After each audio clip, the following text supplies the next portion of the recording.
Okay, so my project is about child poverty, and the ability to attain education.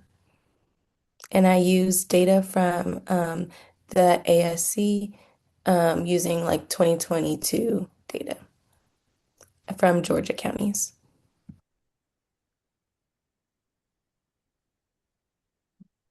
So my research question is, are Georgia counties with higher child poverty rates also associated with lower educational attainment? Oh, hold on one second here. I I'm seeing, is anyone else seeing a blank screen on here as well? Yeah, I think you are in presentation mode and Oh, you may okay. need to reshare the window that's going to. Yeah, we see that. That looks good. So, I think in your Zoom settings.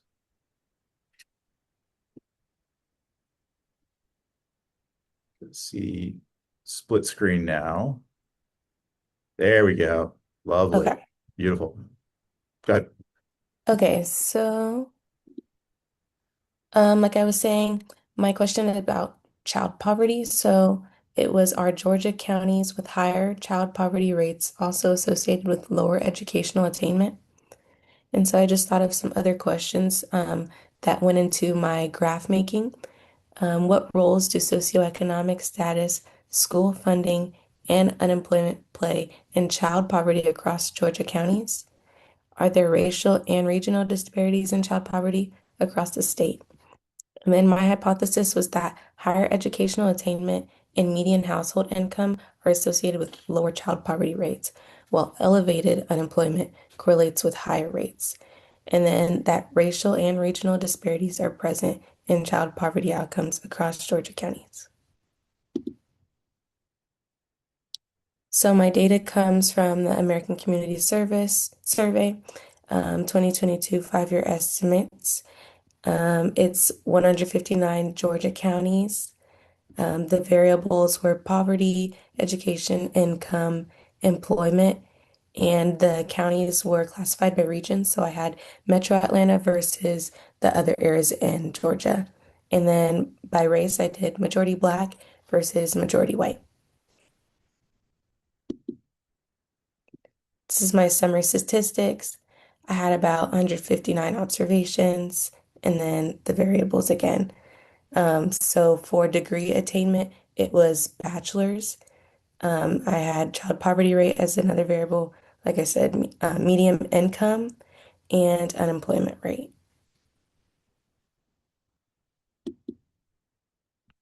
So this is my first graph, which shows child poverty rate and the ability to earn a bachelor's degree.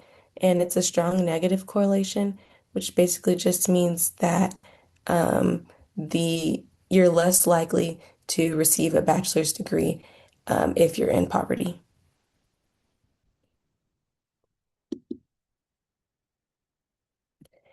And then I showed child poverty and median household income.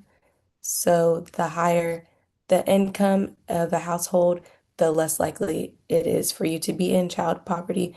And there's a steep decline. And this is one of the most clear and most consistent relationships within my data.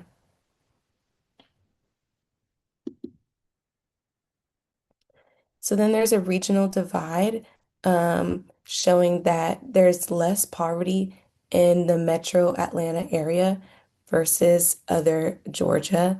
Counties outside metro Atlanta tend to have lower educational attainment, lower median income, and fewer local economic opportunities.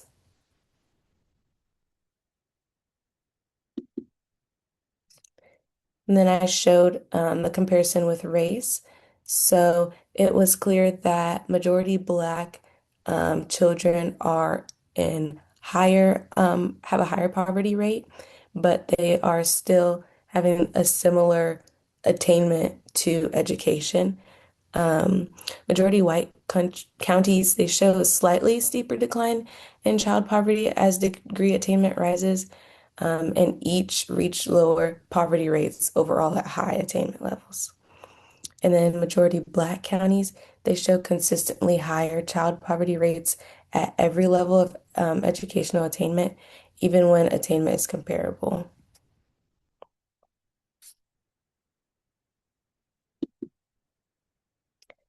And then I showed child poverty versus unemployment.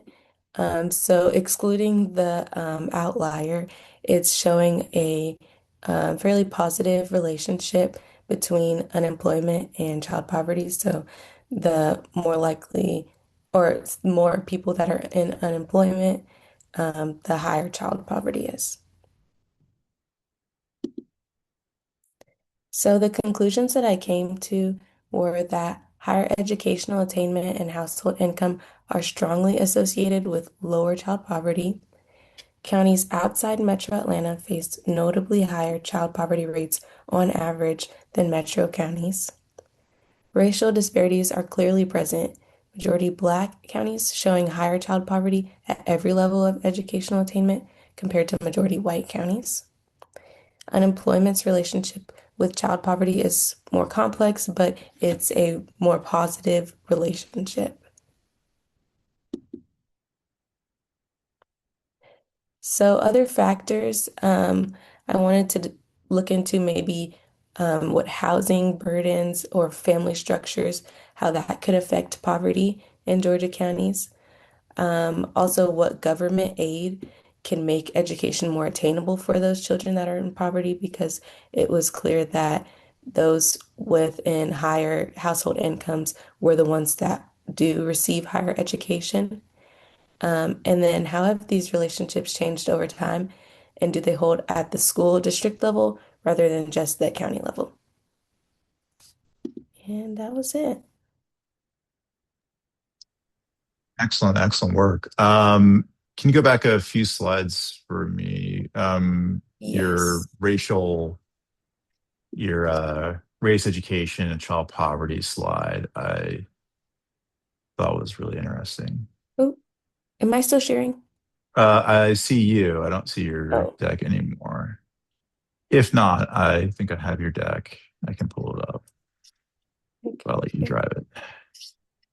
There we go. Okay. Yeah, yeah. The racial Mm, majority black counties. Nope. Yep, that one. Yeah, there we go. Okay, first off, this is a what I like to call like a compelling, like a really compelling, motivating slide. Because oops, you sorry. have no, you're fine. Um, you know, it's not necessarily obvious, right? Like why there would be this like county racial majority, like whether or not the county was a majority black or majority white county, and further, why a county with a relatively high degree of bachelor's degree attainment would show a much higher uh, uh, level of child poverty, right? And if it looks like there's that one red data point at the very end, looks like it's for all intents and purposes like a near 100% bachelor's degree attainment, but you're still somewhere in the vicinity of like call it 18 to 20% child poverty rate. Um, you know, you really, there's like, one other data point here was a majority white county.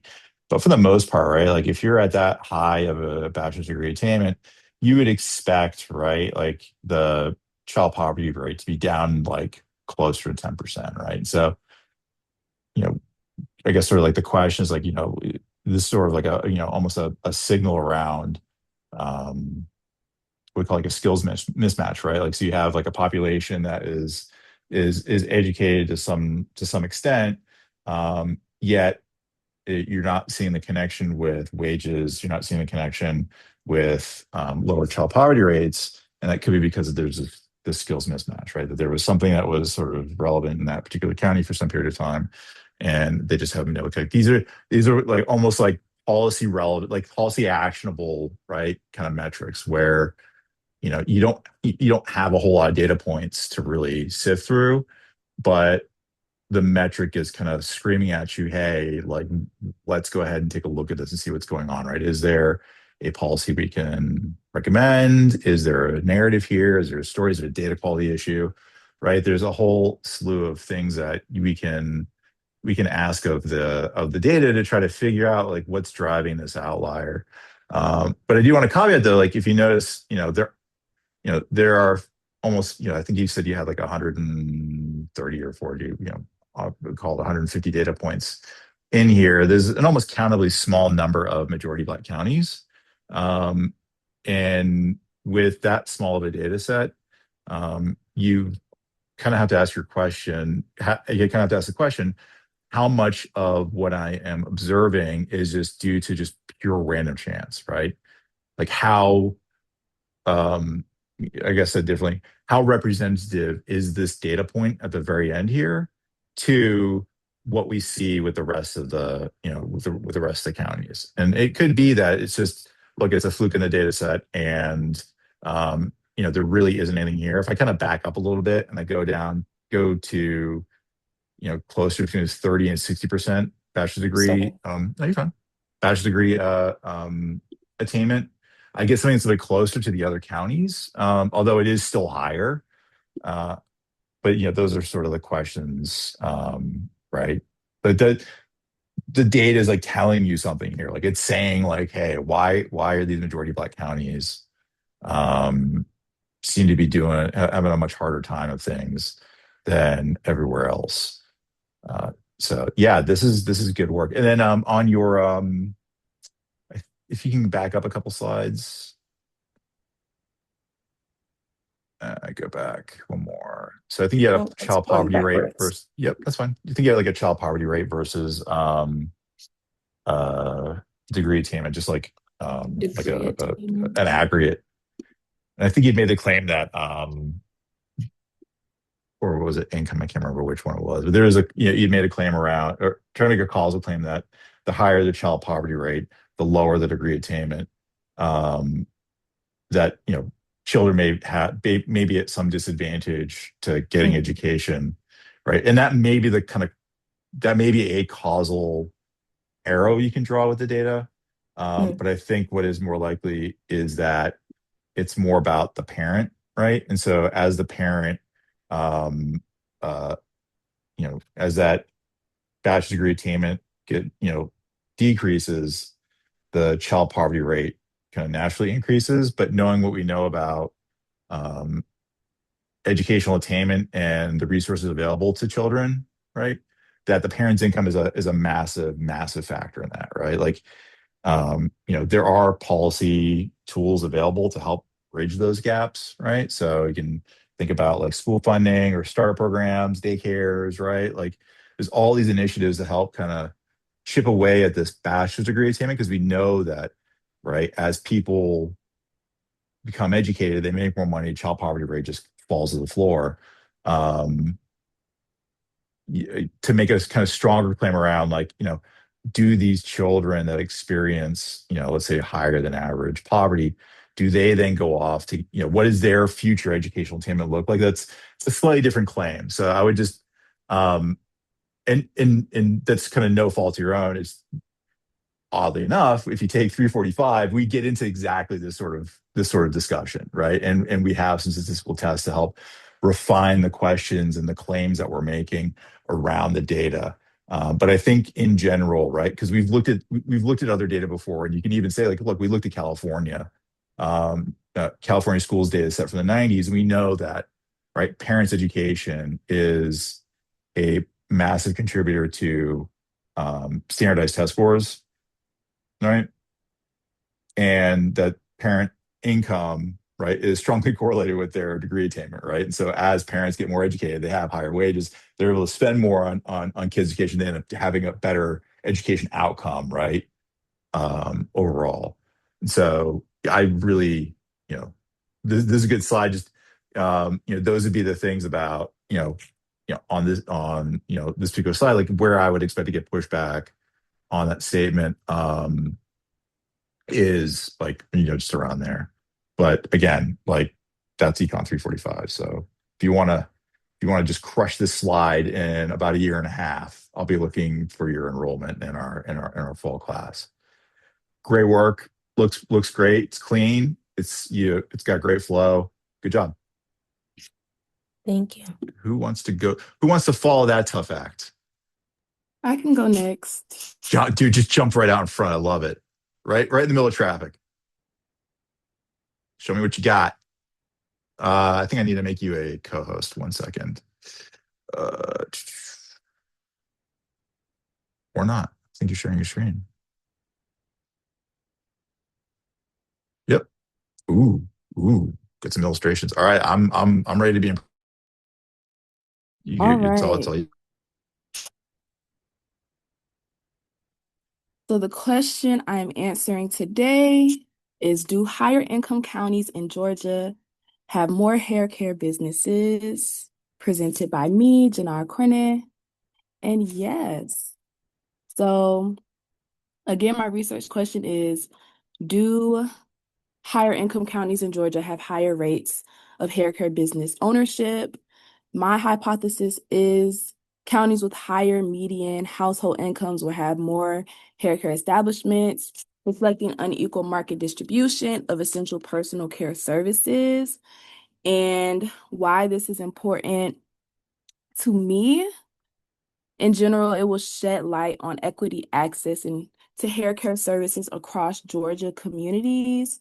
And it can also reveal how economic disparities shape availability to essential personal care. So my data sources, I'm using the American Community Survey with data from 2022, and we're examining this at the Georgia County level. And so we're assessing the number of hair care establishments, such as barbershops and beauty salons, and we're grouping the income level by lower class, middle class, and higher income communities. And so taking a look at my summary, again, I classified the Georgia counties by low income, middle income, and higher income. And so the higher income counties had an average of 46.5 hair care establishments. Middle income had around 14 or roughly 15, and lower income counties had about 4.5 county hair care establishments. And so it does indicate a correlation between income level and the presence of hair care businesses. And so since the data is right skewed, because we have the mean, which is, I just said the mean. The median of lower income counties is 3, the middle income is 6, and then a higher income is a bit larger at 18. And we do have a few larger counties, such as Fulton County, as like the outlier because they can raise the averages. And I would also like to note that lower and middle class in counties are similarly underserved, because when we take a look at the median here, 3 and 6 are not very far away from each other. So moving on, I created a scatter plot to get more visuals on what this looks like. And so we can see Fulton County and other counties that are probably much larger in population and income level. This is why I'm assuming these dots are, because they're much farther away from this cluster down here. And so we also have this trend line that's sloping not dramatically upward, but it is upward. And again, each income level we can see it very clustered at the bottom here. But I also notice how the higher income counties are a bit more dispersed than the lower income or middle class counties. And yeah, so my conclusion, higher income counties in Georgia do generally have more hair care establishments, so it does support my hypothesis. and there may be potential inequities in access to essential hair care services. And with further research on some of my next steps, it could confirm whether or not this is a larger equity issue that's affecting the quality of life for these citizens. And I would like to also note correlation does not equal causation, which is something that I've heard a lot over the past few weeks as it pertains to economics. Um, so further research I would like to know is how does the county size impact the number of salons, and are other personal care services similarly distributed? How do urban versus rural distinctions affect access, and how are different racial groups impacted by this data? And thank you. Another excellent job. Another excellent job. Let's go back to your scatter plot real quick, which I really enjoyed. First off, it's got all the correct visual elements. This is just a really clean, really clean way to do a scatter plot. Um, the use of colors is tasteful. I don't know if to what extent you use chat to help craft this thing, but if you did, this is exactly why you want it, right? Because never in a million years would I come up with this particular color palette, and it looks pretty dang phenomenal. To the actual content of this, I think you're right on your next steps by trying to take into account like a county size effect. An easy way to do that is to do it on, let's say, just a per capita basis, right? So, number of hair care establishments per, let's say, 1,000 or 10,000 residents in an area, and that will help take care of, right, the size component, because you're going to have, let's say, like, Fulton County or Gwinnett County is, I'm assuming that this data point way at the top here, right, that's got over 300 hair care establishments. I'm going to take a swag and say it's probably Gwinnett County. I don't know, maybe, or right, or like DeKalb or something like that, like something that, like, just for whatever reason, right, may have a large number of establishments. Gwinnett County, I think, is the largest county in Georgia and is continuing to grow at a pretty rapid clip. I was looking through Fulton County Schools last annual report, and they noted a declining enrollment throughout the entire county in elementary schools, particularly in North Fulton, where I live. And a lot of that is due to, right, this issue around affordability, right? If you want to live in North Fulton County, you're going to pay through the nose for it, which is going to suggest people who either are far enough along in their careers, like their children have already been grown and have moved on, like, or people are just making trade-offs around when they want to have kids. But if you think about, the financial burdens of starting and raising a family, right? Like, income of, housing affordability is central to that discussion. Compared to Gwinnett County, which has actually seen an increase in school enrollments, purely because, again, it's a more affordable, despite the geographic proximity, right? Like, Gwinnett County is just a lot more affordable to live in than North Fulton County. And people are choosing to, new families looking to, get their feet, to kind of plant some roots, right? That's where they're choosing to do it. And so you may see, like, a size effect there, coming from that may sort of dissipate a little bit. But I really like, because if I take out, like, that massive data point, right, like, I get a pretty compelling trend line here, right? Like, this, that there is an income sort of effect, right? And that's not what I would expect, honestly. Like, I would expect that I would see more hair care establishments located in, let's say, like, more affordable counties, just from, like, an operation standpoint, right? Like I'm assuming hair care is a pretty tough business to be in, right? Like, I know my stylist, like, she's busting her ass. which is also located in Gwinnett County, like whereas I live in Fulton County, right, where like rents are cheaper and it's just easier to get your business moving. Um, and so like that's kind of one I think aspect of the data kind of worth exploring, right? Like is given sort of the nature of the business, right? Where are these businesses? What decisions are really driving their formation? Is it chasing the higher affluent client, right? So you're just seeing this. So you're seeing a lot of these businesses open up where those clients are, to, right, to capture that business, or is it such a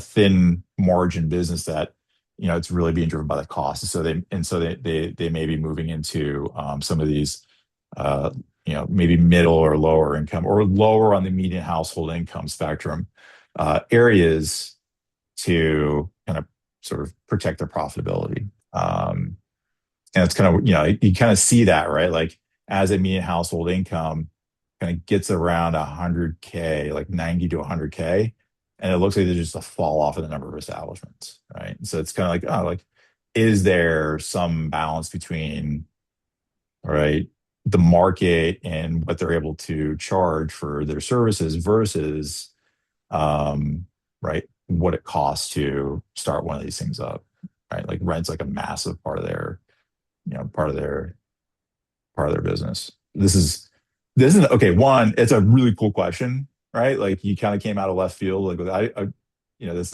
not a question that would intuitively come to mind. So one is probably way under researched. So if you wanted to like do something original and like get published, like this is a great question. Like this is what like, oh, like, huh. I never would have thought of like hair care being a part of like, an essential kind of service. You think about people's ability to like find and keep a job, being professionally presentable is kind of a big part of it. Like you kind of take it for granted in a way, but like that's a huge thing. I mean, and having these hair care businesses located near there, right, are potentially like a gateway to people's ability to be more presentable, right? Make themselves more attractive to employers and get themselves on a higher wage track. So this is a really cool question, right? There's a lot of meat on this bone. So if you wanted to like keep this one in your pocket as you're kind of going through your through Spelman and maybe even thinking towards grad school, like this is like a really cool question, and I can see this branching off into a bunch of different, research projects. So good work. It was excellent.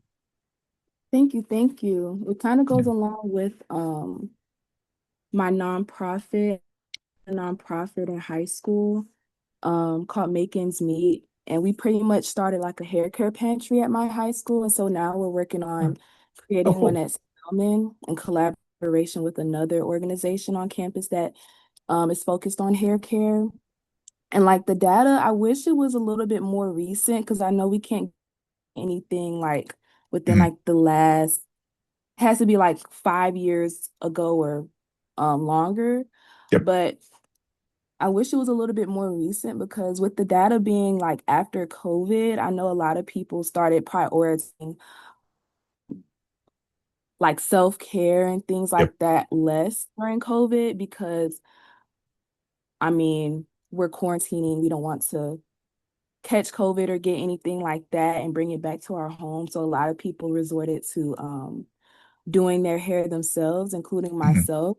And so like I don't know, maybe this could also be an impact of that. Like, are there less hair care businesses um because like businesses couldn't afford to keep their spaces or something like that?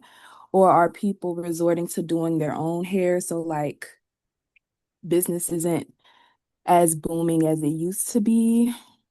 So many questions. Yeah, no, I remember during COVID, there was a famous, so when Italy was going on lockdown, um, I remember when I was a kid, right? Like, you know, the grandmother's going off to the beauty parlor, right? Like once a week or once a month to go get their hair done. And it was like an event. Like they'd all go to it was a literal parlor where they'd sit around, right? And go get their hair done. And one of these Italian like mayors or governors was on TV like yelling at all the women is there like, you don't need to get your hair done. You're not going anywhere. Who are you trying to impress? Everyone's staying home. Like but it's like it's such a massive part, like going to, these are huge parts of culture, these are huge parts of society. And and I'm the last person to make a pitch for representation. But I think it's these kinds of questions that really highlight um the need for representation, purely because like I don't think that there is a male economist on the planet who would have ever thought to get hair care, the concentration of hair care establishments, right, as an economic, like like a personal economic factor, right? Like your access to certain not even that medical, just personal care services, right?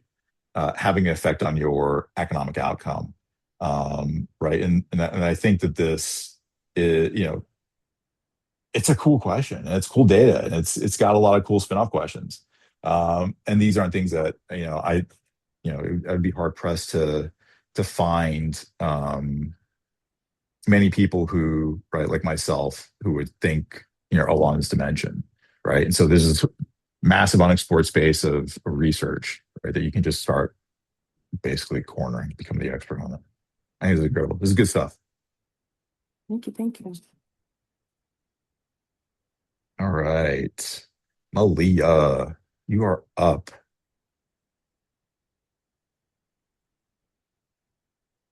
And let's get you unshared here.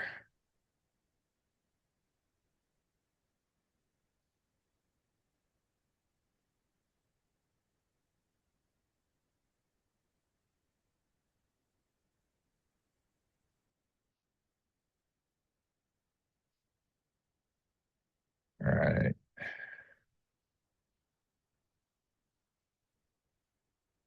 And whenever you're ready, Malia.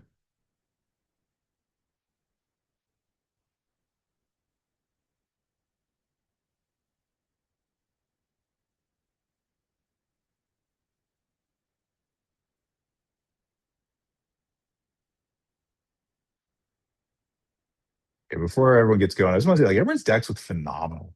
Like, there isn't a bad. Like, usually I see one's kind of like, all right, yeah, you're working on this late. Whatever. Like, no, these all look fantastic. Okay, like I'm beyond impressed. Sorry, but I'm going to start you off with a good comment here, but to the room in general. Are you able to hear me? Yep, Really? we got you. Okay. So my project, I did a data analysis on Florida counties.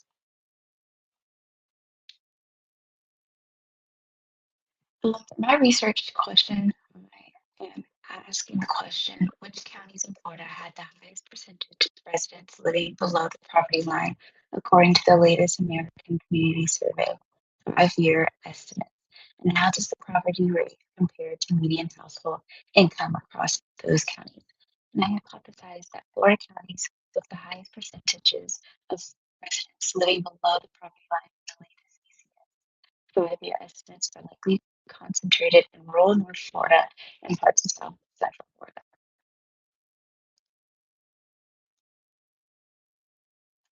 The constant variables that I used was total poverty, which represents the number of individuals in each county living below the poverty line, and below poverty, which represents the total population from whom poverty status is determined. And the two main variables that I used throughout was median income and poverty rate. Median income shows the continuous variable reported in dollar amounts, and poverty rate, which is my main one,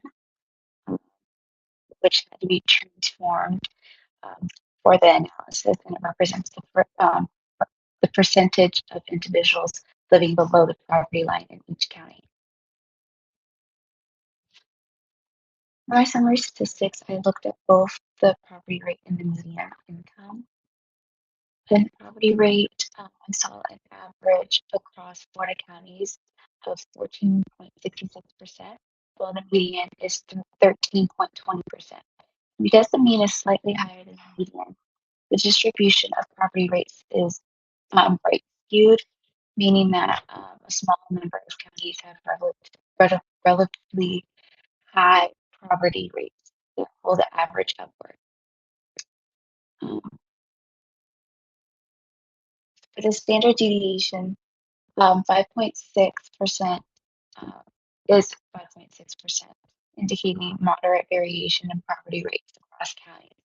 This suggests that while many counties cluster around similar property levels, there's still meaningful dispersion. For the property rate, I found a minimum of what I interpreted for the 0.59% to a max of 27.66%, showing the gap between the lowest and highest property counties. And the interportal range spans from 11.09% to 18.74%, meaning the middle 50% of counties fall within this range. And overall, this indicates that most counties have moderate property rates, but a few counties experience significantly higher levels of poverty. In my median income analysis, I found an average median household income across Florida of $65,467.91, while the median is $66,154,000. Since the median is slightly higher than the mean, the income distribution is slightly skewed left, suggesting that extremely low income counties have a small effect on pulling the average downward.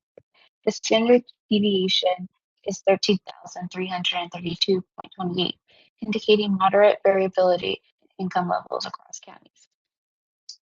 The income range is a minimum of $30,105 to a max of $106,169, showing a very large spread between the poorest and richest counties.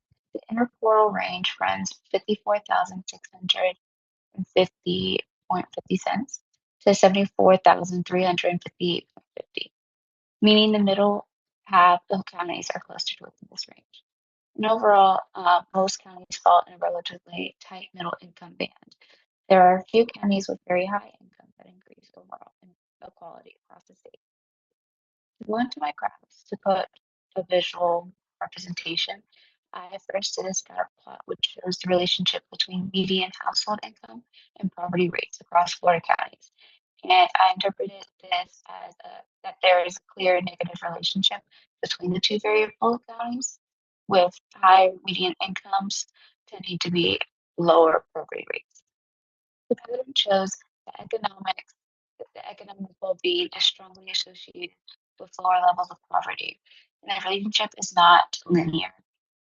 The general downward trend indicates that income is an important factor in explaining differences in poverty across counties, and that there is a noticeable variation in the data.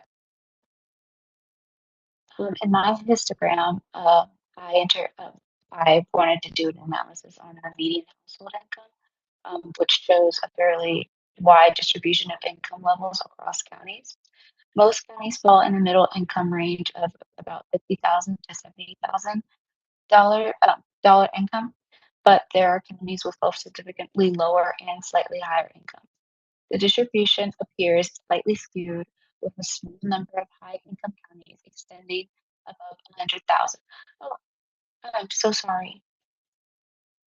That was I my was, I fault. was, I was about to mention I was not seeing seeing distribution. So yeah, I get lost in the sauce on mine too. So I was like, oh, I forgot to slide advance. You're doing My great. This is apologies. good. No, go back. Yeah, go back to Thank your you. histogram. Okay. For my histogram, it appears slightly skewed with a small number of high income counties extending above 100,000. This is consistent with the summary statistics, where the mean is slightly lower than the median, suggesting a relatively balanced but still unequal income distribution. And overall, the graph shows that while most counties cluster around a middle income range, there's still meaningful income variations across the state. In another histogram, I did an analysis on the property rates that show how property is distributed across Florida counties, and the distribution is slightly right skewed, meaning most counties have relatively low to moderate property rates, while a smaller number of counties have much higher property rates. This aligns with the summary statistics, where the mean property is 14.66%, which is slightly higher than the median 13.20%, indicating right skewedness. Most counties appear to cluster roughly between 10% and 18%, with a few counties extending above 25%, suggesting that while property is widespread across Florida, it appears severe in a limited number of counties. To have a more deeper analysis on 15 Florida counties, which have the highest property rates, I wanted to show the visual of that in this bar chart. And visualization shows the magnitude of differences between high property counties. And a small group of counties have substantially higher property rates compared to the rest of the state, reinforcing the right skewedness distribution observed in the histograms.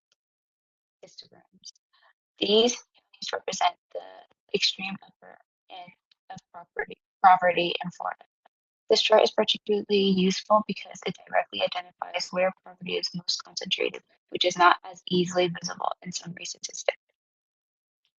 In the end, the analysis shows that Florida counties with higher median household incomes tend to have lower poverty rates. Additionally, a small number of counties account for disproportionately higher poverty levels, indicating regional inequality across the state.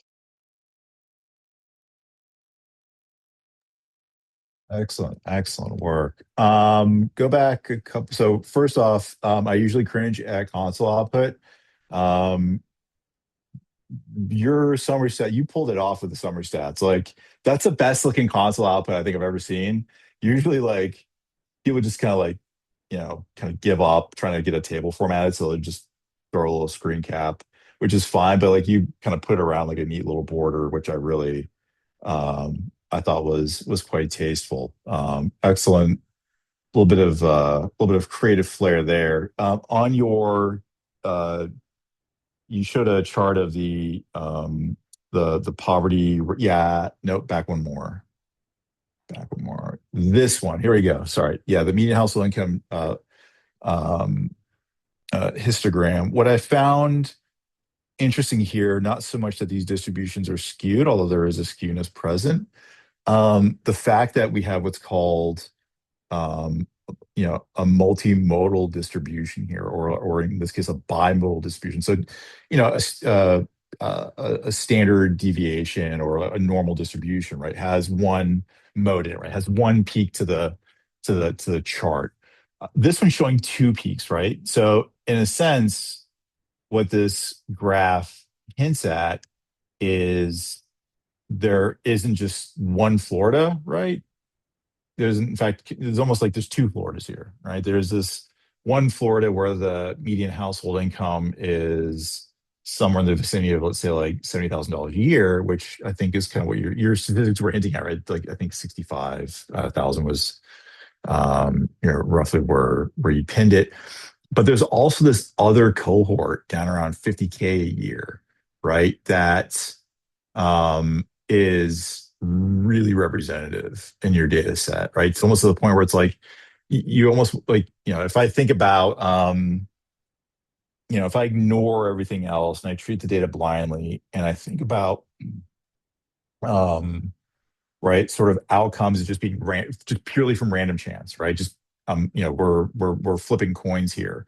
How likely would I end up in, let's say, right, a county that has a higher household median income or a county that has a lower household income, right? What this chart says that, right, there's two separate sort of effects going on here, right? That I can't just simply like just take one of these things at random. That I really need to separate these two things out, because it's not so much that I can sort of randomly sample a county. It's that how I do the sampling is, there's two different dynamics being driven here, right? And so it's not entirely, I'm gonna kind of fight my way through this explanation as best I can. I'm kind of struggling here, but um, it's kind of like, trying to compare you're almost comparing apples and oranges by putting them on the same kind of graph here. But that's why we do this graph. So we can see where the apples and oranges are. This tells you there's apples and oranges now in your data that you want to separate out. And I think if I were to actually, like, your question sort of prompted me to kind of look up, okay, so like what is the poverty, like what's that threshold in Florida? Um, and then what's the Social Security average, I guess, size of like a Social Security retiree check. And the two are very kind of closely related. So I think if you just look at the average, um, and if you look at the average retiree Social Security check for a two-person household, it is roughly around $50,000 a year, right? And so if you think about, most people's retirement benefits, it's going to be pretty heavily weighted towards their um what they're going to get every month from Social Security and not a whole lot else. Alternatively, knowing what I know about estate planning, it's a common tactic to shield your assets from income tests inside of things like trust or whatever. And so, there may be some censoring going on here with the data a little bit where, right, there may be this other pool of assets or this other stream of income that just isn't being seen as part of what's being reported. And there may be, various means tests, benefits that could be driving that behavior. For instance, um, uh, you know, as you get old and if you need any kind of long-term care, the government will pay for it so long as, right, you meet the means test. If you don't meet the means test, you got to pay all that out of pocket, right? And it's only until you've run all of your assets down to zero, except for your house, right? Do you qualify for these means tests? And these long-term care facilities can be on the order of 10 to 15 grand per month, right? For some individuals, depending on the severity of their care needs. So I find this kind of really interesting. And given that Florida is a retiree a hotspot, like, right, how much of your day is being driven by this retiree effect versus um, other kind of poverty-driven issues. Because I think if you go to your next, I think, couple slides down where you show it at the county breakdown. One more, yeah, here. But yeah, if I look at some of these, like Glades County, Florida, like is a big one. I think Henry County. These are all like interior, kind of more like mid to northern Florida kind of counties. Um, right, Okeechobee County is another one. Like I'm familiar with that. Like these are all sort of like underserved, right? They're the not Atlanta equivalent of Florida, right? I'm not at the beach, I'm not in Disney, I'm in some place that is very rural, right?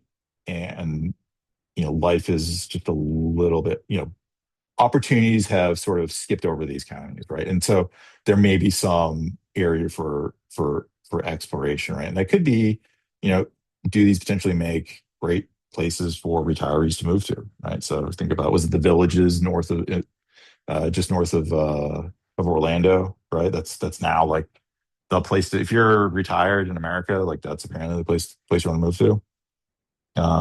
It's supposed to be pretty hot, uh, things of that nature. So this is really cool work. I did not expect to see that histogram, and so I thought that was a really kind of good point. And that's again something that you can really, like, if you want to do something with this data, like that's kind of like the first step. Separate those two out, like get a handle on what sort of the effect that the retirees are having on your data set, and then just like hammer away. Because there's a really strong signal in there that there's some effect going on worth exploring. Great work, great look too. The whole deck looks great, and your charts look really clean.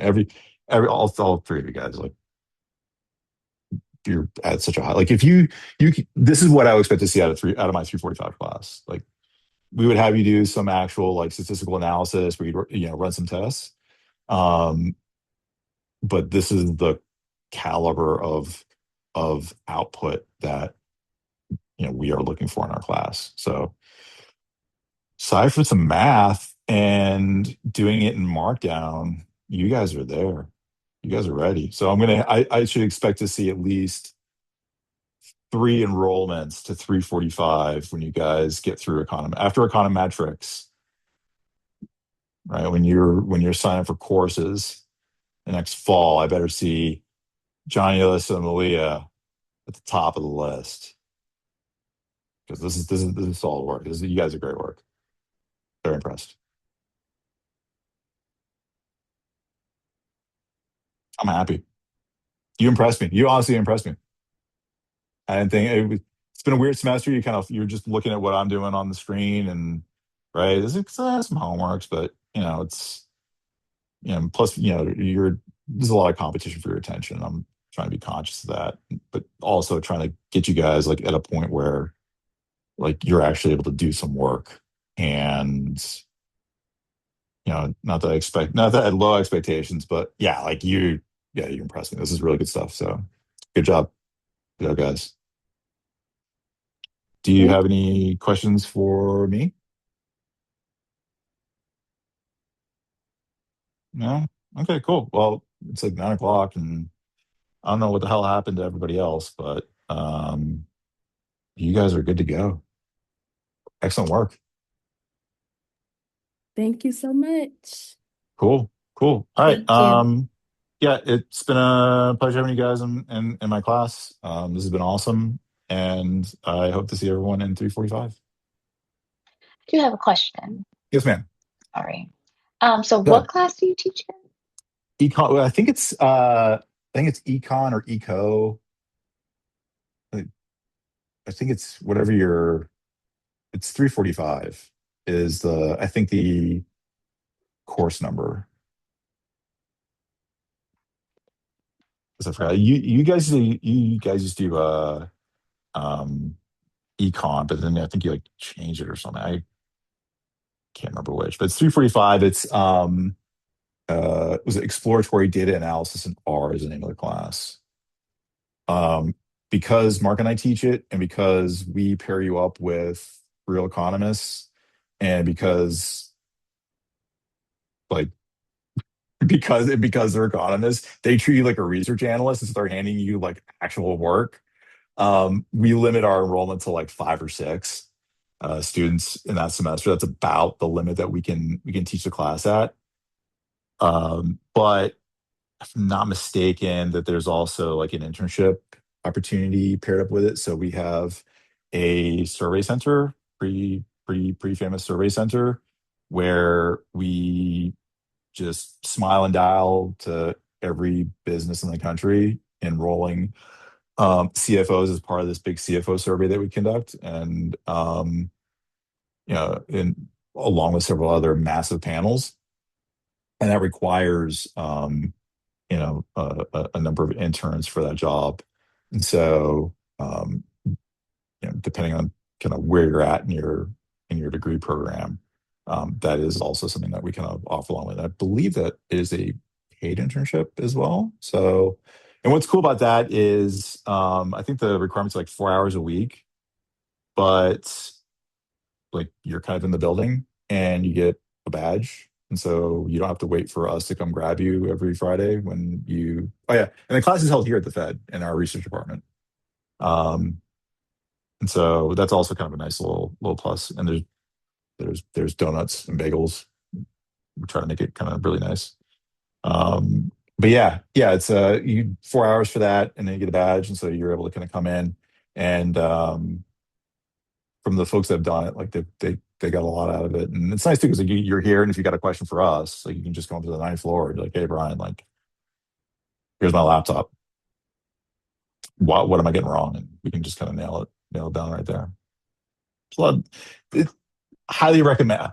If this at all interested you and you're thinking about pursuing this further, like I would strongly recommend looking at that class because that's the one area where it's gonna like kind of give you the ingredients to to be successful in grad school. That's like the grad school prep class. Thank you so much. Yeah, I found it. Awesome. It's Oh, you did? Cool. for the fall semester. Professor Williams is teaching it from 9 to 12 on Fridays. Yeah, I think she's on the.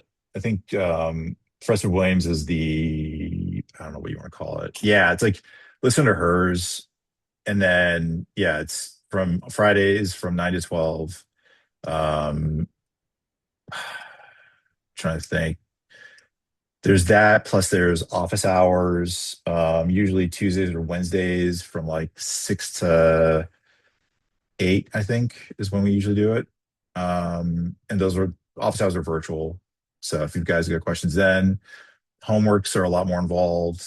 Those are like hard mandatory and they take anywhere from like an hour to two to complete. And then the research project itself, um, yours, I had you do is more of like just the presentation component of it. The research project for 345, it has a full paper that you're going to write throughout the semester. Like there's a lot more progress updates. Like there's a lot more. It's a very hands-on class, right? We're very involved like in that, and to the extent that like Mark and I, that's like our full-time job from like for the whole semester to some extent, like because it takes a lot of effort to teach it, and you guys are gonna there's a lot asked of you, but the pride of the end is like the deck you did plus this full paper that um you know would be pretty similar to I think kind of what your thesis might look like when you guys graduate.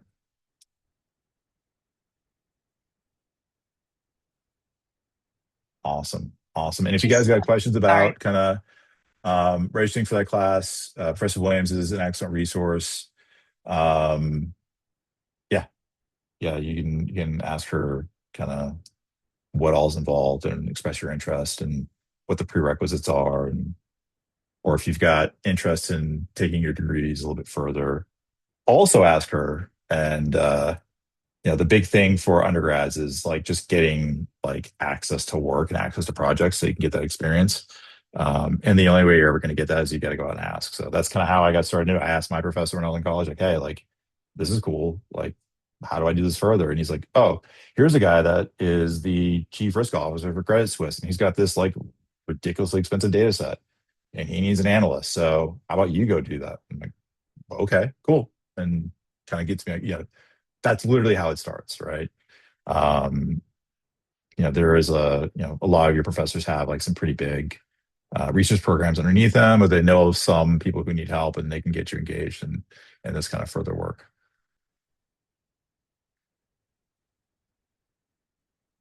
Cool. That's all I got, man. You guys are awesome. Thank you for giving me such a great semester. This has been great. It's been a pleasure teaching you guys. Go off, do great. I'm going to see you guys on the news in a couple of years, right? I'm going to see those LinkedIn updates where you're like, oh yeah, I just landed the top of my associate class at insert large financial institution where you're now making all the money, right? Calling all the shots. Absolutely. Thank you so All right, much. awesome. Perfect. Thank you guys. Thank you so much. Have a good day. Thank you. Have a great day.